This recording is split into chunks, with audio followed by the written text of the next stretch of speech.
Today is Monday. Katatapos lang namin mag-usap ni ma'am. Ayan, meron kaming maikling discussion na umabot ng 2 hours. Ayan po. So, minsan, pag kailangan na po namin kausapin si client, talagang kailangan namin papuntahin para mas maintindihan po namin yung mga bagay-bagay. Kasi po, ganito po, nagagawa na yung unit. Doon na po namin siya tinatanong kung ano yung mga dapat ilagay, kung saan dapat ilagay, ayan. So, napag-usapan na po namin yung mga gagawin dito sa bathroom, ayan. Yung, kung ilan ang ilaw na ilalagay, saan banda yung exhaust fan, ayan. Tapos yung laboratory ni ma'am, then yung additional na outlet, yung switch. So, importante po kasi yan na once na nakukompleto na, kailangan talaga na i-advise mo na sila para sila po ang mag-decide kung itutuloy or not. Or, sige, i-consider natin kasi importante ganito, ganyan, di ba? So, before that, gusto ko mag-thank you sa pa-Jollibee ni ma'am. Ayan, may pa-Jollibee po si ma'am. Thank you po ma'am. So, eto, si ma'am, nag-uusap kami through chat. Minsan may hindi ako mga nasasagot agad kasi nga po, ako talaga nag-vlog lang. Pero in-explain ko naman din yung kay ma'am. So, hindi ko ma-decisionan yung mga ilalagay namin mga owning window. Abangan nyo po kasi eto po talaga kasing row house is mainit. Mainit po talaga siya. Yun talaga yung pinaka-concern ni ma'am. Kahit hindi siya titira dito, concern siya sa uupa. Ito po kasing 3 unit ni ma'am is gagawin pong paupahan. So may mga kinukonsider siya na pag inupahan po yung kanyang unit is magiging comfortable naman po yung si renter. Ayan po. So, hindi ko si ma'am nasasagot ng maayos kasi gusto ko po si Ray. Si Ray po talaga kasi ang nakakaalam ng mga sukat-sukat na yan. Ito na lang pong isang unit na to kasi nga po halos nabubuo na namin. So, ito po is sliding door po ilalagay natin dito. Tapos sa taas maglalagay po tayo ng owning window. So, kahit nakasara yung ating sliding door, meron pa rin tayong anong tawag dito? Meron pa rin tayong ventilation. Ayan. Pwede nating ibukas yung ating owning window para naman umiikot yung ating mga hangin dito sa loob. Ayan. So, meron din kami mga markings na kung saan ilalagay yung mga switch. Ayan. Pinag-usapan din po namin ni ma'am kung ilan yung mga ilaw na ilalagay sa room, sa living area. Ayan. So, minsan kasi, lalo na po yung row house, medyo mababa lang po ito.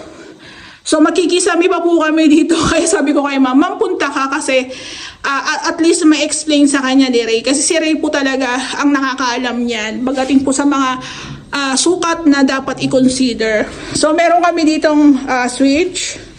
Ayan, nakamark na siya dyan. Dito rin. Tapos dito po, sa open area na to, ayan po. So, ito po is mini garden / laundry. So, meron tayong floor drain dito. Meron tayong abang para sa ating gripo. Tapos, yung ating downspout, nakapasok na po sa ating pinaka-concrete. Nandito na po yan, ang catch basin dito po yan. Ayan. So, dito po yung room. Medyo mataas po yan. Dito naman po sa laundry area, medyo mababa po yan. Ayan. Tapos tama rin talaga ako kasi ang alam ni Ray, fixed glass ang ilalagay dito. Pero sabi ko nga, what if dito, isara mo lang siya. Ayan. So dapat, ito is, meron ka pa rin access sa kitchen, sa laundry. So ang ilalagay po dito ni ma'am is, French type po ata. Tapos, ang palo po ng pinto dito sa side na to. Ayan po. So pag ganito po, mas madali namin makukuha yung instruction ni ma'am kasi nabubuo na siya. Kaya sabi ko kay ma'am, pagpasensyaan mo ako kung minsan hindi ako nagre-reply agad kasi tinatanong ko pa nun si Ray. Ayan po. Pero kasi doon po talaga ako personally, kung magpapagawa po kayo ng unit, mas maganda pong maging metikuloso kayo. Lalo na po kung hindi kayo sigurado sa contractor na makukuha nyo. Kasi minsan na hindi kayo nagre-react, iisipin ni contractor, okay lang sa inyo kung ano yung ginagawa. Pero maganda po nga yung ganito na time to time ina-update kami ni ma'am, at least nasusundan namin yung instruction niya kung tama pa ba o hindi na. Ayan. So ito po talagang sobrang ibang renovation po talaga to sa row house. Ayan. So, abangan nyo lang po sa mga susunod na araw. Inuunti-unti lang po namin yung paggawa. Susunod na po dyan yung ating kisame. Tapos tiling works na. Tapos painting works. Ayan po. Dapat po talaga sa isang renovation, kailangan po talaga may planong sinusundan. Hindi pwedeng basta-basta lang. Ayan po. Sabi ko nga sa inyo, sayang yan pag hindi nagawa ng maayos. Kasi nga po, mas mahirap po yung repair. Mas mahirap po magpa-repair kaysa magpagawa. Kaya kung gagastos din naman po kayo, doon na po talaga sa legit na contractor, maayos gumawa, at hindi po sasakit yung ulo nyo. Ayan po. So, ito lang po muna yung update natin. Hindi ko na po muna ipapakita yung dalawang unit. Kasi, ito lang po muna yung aming pinag-usapan ni ma'am, yung mga instruction niya. Sobrang importante po ng instruction. Ayan. So, kung mga ilaw na gagamitin namin dito, sinasabi na rin po ni ma'am kung ilan. Ayun. Importante po talaga yung pag-uusap ni contractor tsaka ni client. Hindi po pwedeng magpapagawa lang kayo basta. Hello po, magandang hapon. Update po tayo dito sa unit ni ma'am sa phase 6. Ayan. Today is Thursday, 2 p.m. 2 p.m. ako nag-site. Ayan. Update po tayo. Hello po, magandang hapon. Ang oras po natin is 2 p.m. 2 p.m. po yung aking start ng pag-update sa mga projects namin dito sa Luminatansa. Ayan, dito naman tayo muna sa phase 6. Sa phase 6 po muna tayo sa unit ni ma'am na 3 row house. So, yung kay ma'am is 3 units. Maraming binago. May relocation ng bathroom. Medyo mas matrabaho kasi nga po maraming tibag-tibag. Ayan. So, nung nakaraan pong pakita ko is ito pong unit. Etong number, nakalimutan ko po yung number. Kahit kami ni ma'am nalilito kami sa bilang po ng unit. Pero alam ko doon yung 9, 10, 11. Ito yung 11. 11 to. So, today po is nakapag-flooring na po sila, Kuya Jake. Ayan, bali, 4 po silang nandito. Ayan po siya.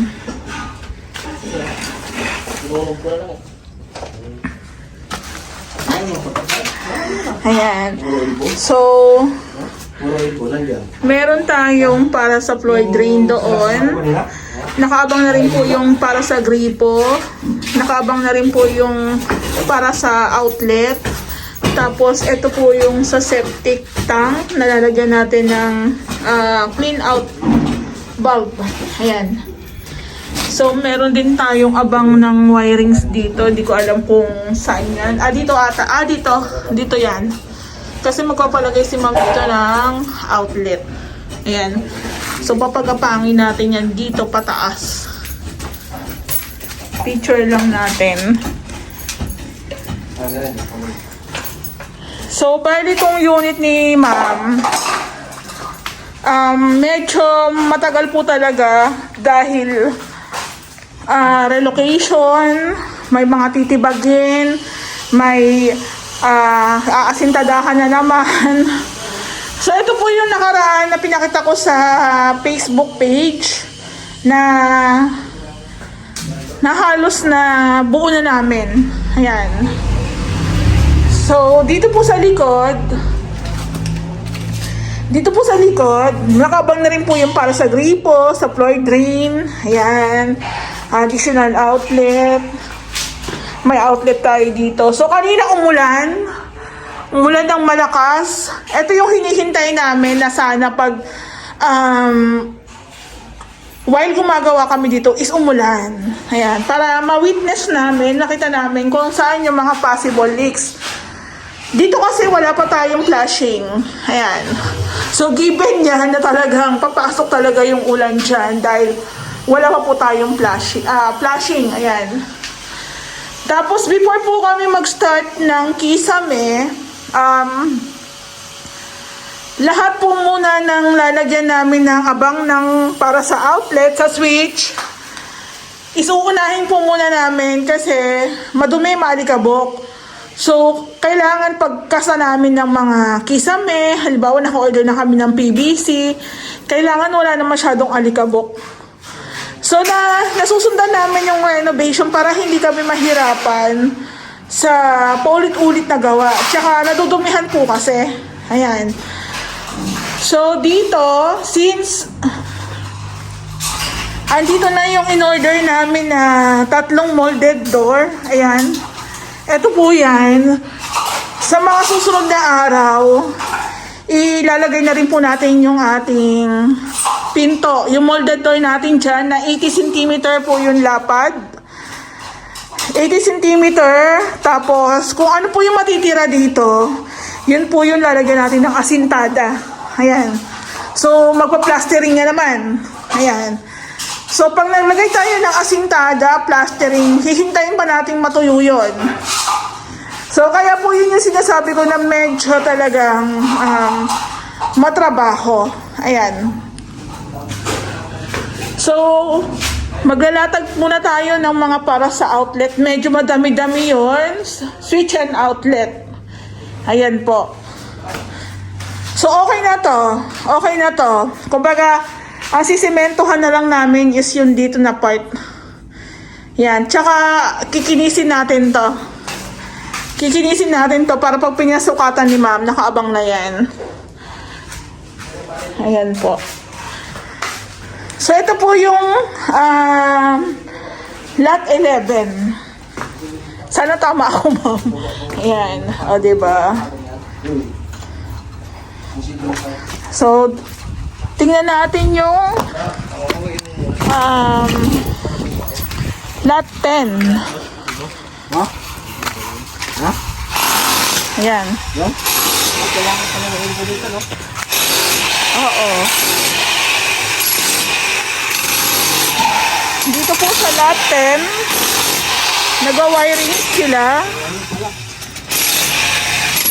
Inaayos na po yung ating fittings para po sa mga water lines tsaka po sa wirings bago tayo mag-flooring. Ayan po.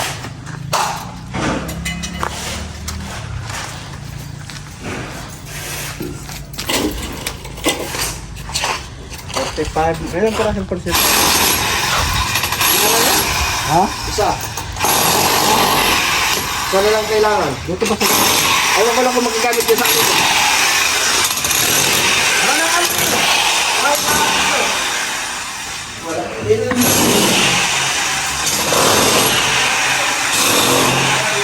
Dito naman po sa pangalawa, sa lot 10, na lagyan na rin po nila ng flooring yung ating bathroom.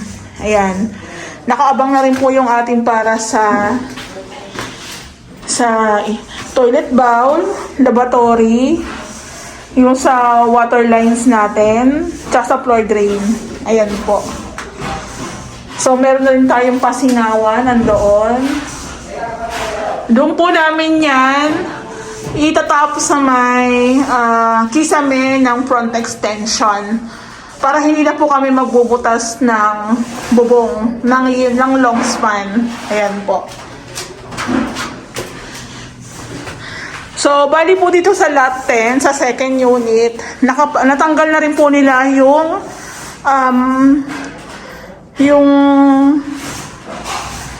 bintana ni Lumina at saka yung ating pinto. Yan. So, naasintadahan na rin po yan.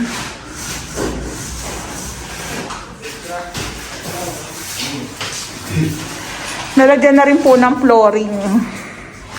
Ano, isa na lang.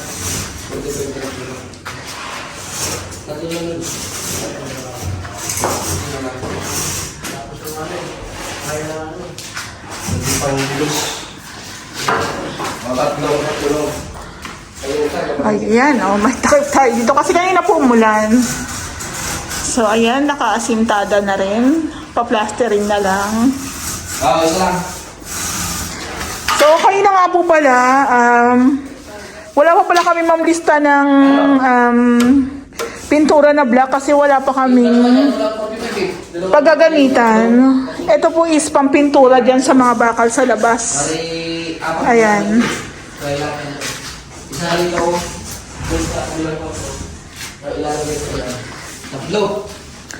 So, meron pa tayong, check natin yung materyales. Meron pa tayong 2, 4, 5, 2, 4, 6, 11 bags na semento. Isa na lang, isa na lang. Yan. Isang bibili mo na lang. Naglalatag si Kuya Jake ng para sa water lines bago tayo mag-flooring. So, ayan, nasa loob na lang. Mas okay na sa loob. So, bali, ito po yung mga pinagtibagan kagahapon, tsaka kaganina. Nag-PM na po ako sa hardware para hakutin na rin. Puro bato pa naman yan. So, bali, ito po yung lot 9. Yung pangatlong unit. Natibag na rin po yung pinto, tsaka yung tawag dito, bintana. So, ito pong unit dito, ito pong mga unit dito sa Lumina is purong buhos po siya. Tapos, ganito po yung kanyang, nakita nyo, ganyan po yung bakal. So, hindi ko ma-explain kung bakit ganyan. Ganyan po talaga siguro. So, ito pong pangatlong unit is na ulagyan na rin po ng flooring. Ayan. Meron na rin tayong asintada dito. Ayan po. So, nag-adjust na kami ng konti gawa ng nalaman na namin kay ma'am yung pinaka-instruction, final instruction talaga niya. So, yung ating downspout dito is pinasok natin sa loob ng CHB. Ayan. Wala na ako ng boses. Ito naman po is para lang naman sa ulan. Ayan. So, maganda nga po umulan habang gumagawa para ma-witness namin kung saan yung mga possible leaks. Ayan po. So, napansin ko lang yung iba. Ito kasing unit namin dito sa Lumina, purong buhos po. So, ikumpara sa mga ibang subdivision, mas maganda na po yung purong buhos kaysa sa CHB ang gamitin. Yung iba, sobrang selan na bakit daw yung poste is ganto ganyan. Dito nga po sa Lumina is walang mga poste pero kasi purong buhos. Sobrang hirap po talagang magtibag kung hindi heavy duty yung gagamitin mong drill. Masisira po talaga. Kaya po, pag ganitong tibag-tibag, medyo mahirap po talaga yan. Mahirap po yung pagtibag-tibag.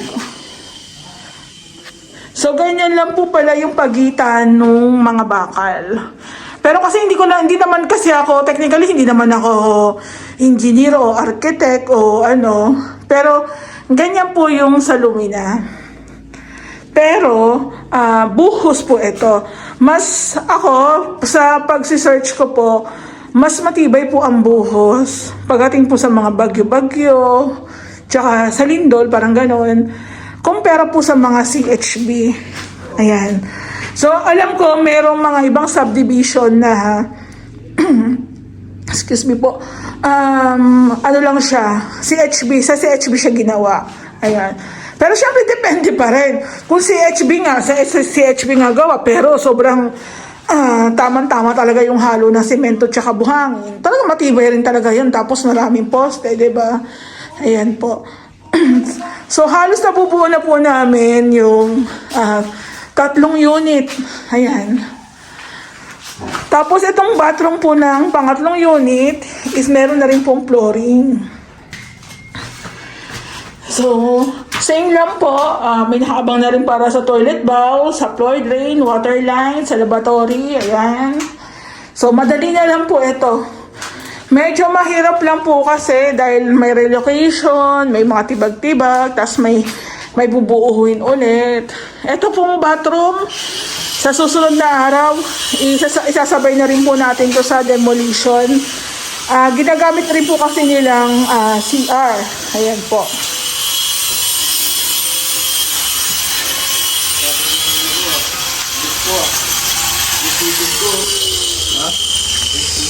Ayan.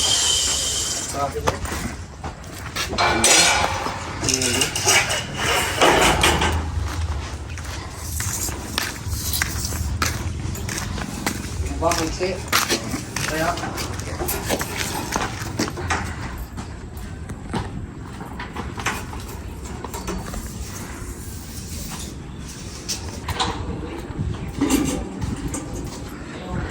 So, bali, i-shoutout ko nga lang po pala si Sir Arvin Lelis ng P6 Lumina.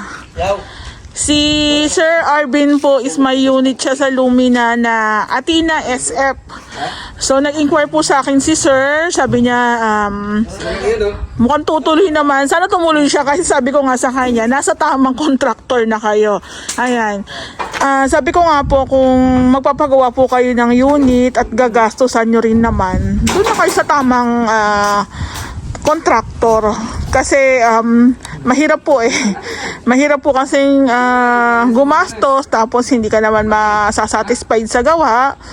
'Di ba? Nakakaiyak 'yun. Kaya ayan sir, thank you sa inquire. Okay lang po yung tanong kayo ng tanong. Basta mo sa akin kayo tumuloy. Meron kasi sir kung sa akin kayo tanong ng tanong tapos sa iba kayo nagpagawa. Pero okay lang din kasi sabi ko naman nga hindi naman po lahat ng nag-i-inquire is tutuloy. So ako lang, nag-a-advise lang ako na kung sa amin kayo tutuloy, thank you. 'Di ba?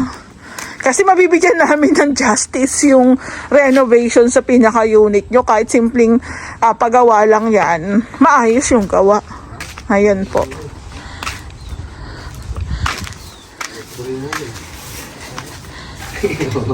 Anong hinahanap nyo dyan? Kailangan, buto lang nga. Sabit lang yan.